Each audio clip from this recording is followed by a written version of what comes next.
de uma frase de A.W. Tozer, que foi um dos maiores teólogos do século XX. Ele disse certa feita que o diabo conhece a Bíblia mais do que todos nós, mas ele ainda continua sendo diabo, porque o segredo não está apenas em conhecer, mas sobretudo praticar. E agora, no capítulo de número 12, o apóstolo Paulo, ele foca a sua atenção nos relacionamentos com Deus, com nós mesmos, com o nosso próximo e com os inimigos. O apóstolo Paulo vai nos ensinar que uma vida que foi verdadeiramente transformada, ela tem relacionamentos transformados.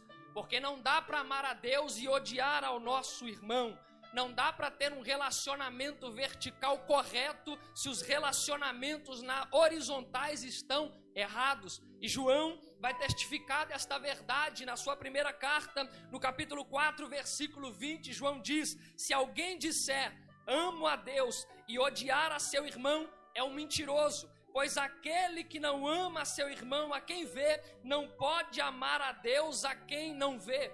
E nós vivemos em um tempo onde está na moda a gente dizer apaixonados até o fim, mas tem gente que não consegue cumprimentar o irmão que está à sua direita ou à sua esquerda. E o apóstolo Paulo está nos ensinando que quem verdadeiramente foi transformado tem relacionamentos transformados. Porque se você diz que ama seu irmão, se você diz que ama a Deus, mas não consegue nem tão pouco cumprimentar ao seu irmão, eu sinto muito em te decepcionar, mas o seu relacionamento com Deus é defeituoso. Porque a Bíblia vai nos ensinar que se nós relacionarmos corretamente com Deus, também nós nos relacionaremos corretamente com as pessoas que fazem parte de nossas vidas.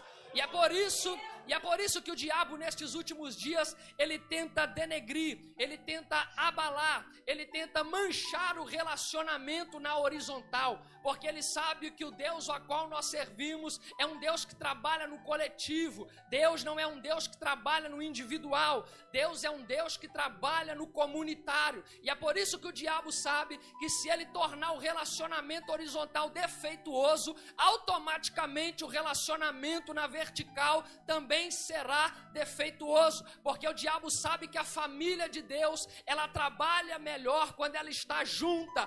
E é por isso que o diabo quer dividir, é por isso que o diabo quer que a gente continue batendo cabeça um contra o outro, degladiando, falando mal, porque ele sabe que se o relacionamento na horizontal for alterado, o relacionamento na vertical também é alterado. E se a igreja não tiver o relacionamento na vertical saudável, a igreja não progride, a igreja não avança. Pode ter o melhor pregador, pode ter os melhores músicos, pode ter as melhores organizações, pode fazer um congresso muito bonito como esse, mas se o relacionamento na vertical for defeituoso, não cresce, não progride, não prospera. Mas eu quero liberar uma palavra sobre a igreja do Senhor esta noite, que o Espírito Santo de Deus vai nos encher de tal forma para que nós possamos viver uma vida comunitária.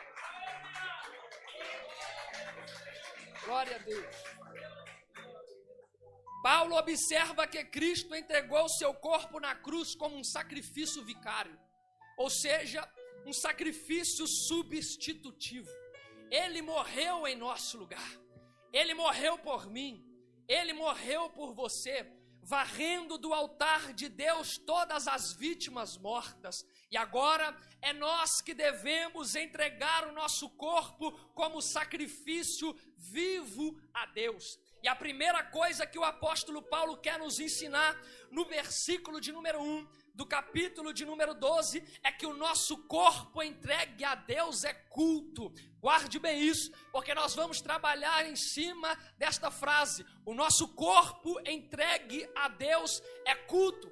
Paulo diz: rogo-vos, pois, irmãos, pelas misericórdias de Deus, que apresenteis, não é o templo, que apresenteis o vosso corpo como sacrifício vivo, santo e agradável a Deus, que é o nosso culto racional. Observe bem, no versículo de número 1, o apóstolo Paulo usa um verbo grego chamado parakáleo, que significa rogar.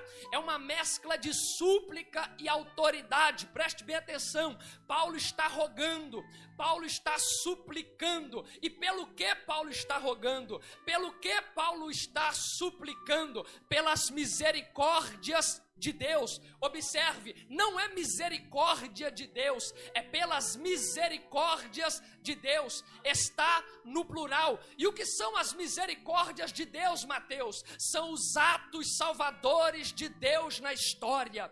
É aquilo que Deus fez sem se atentar para os nossos méritos. Até porque, ao contrário do que muita gente pensa, a gente não tem mérito nenhum. É graça, é misericórdia. Então Paulo está rogando pelas misericórdias. Em outras palavras, Paulo está dizendo: eu suplico-vos, irmãos, eu rogo-vos, meus irmãos, com base naquilo que Deus fez por vocês, se entreguem, ofereça, sacrifique o vosso corpo como sacrifício vivo, santo e agradável a Deus. John Stott diz, aleluia, John Stott diz que não há motivação maior para que vivemos uma vida de santidade a Deus do que contemplar as suas misericórdias. Eu aprendo duas coisas aqui. A primeira, que eu só posso oferecer o meu corpo, eu só posso ter culto no corpo, eu só posso me entregar se antes eu entender o que são as misericórdias de Deus. Porque quem não entende o que são as misericórdias de Deus tem dificuldade de oferecer o corpo, tem dificuldade de se entregar, porque para me entregar de uma forma completa, eu preciso renunciar, eu preciso abdicar de coisas que me prendem, eu preciso abrir mão de coisas que me seguram.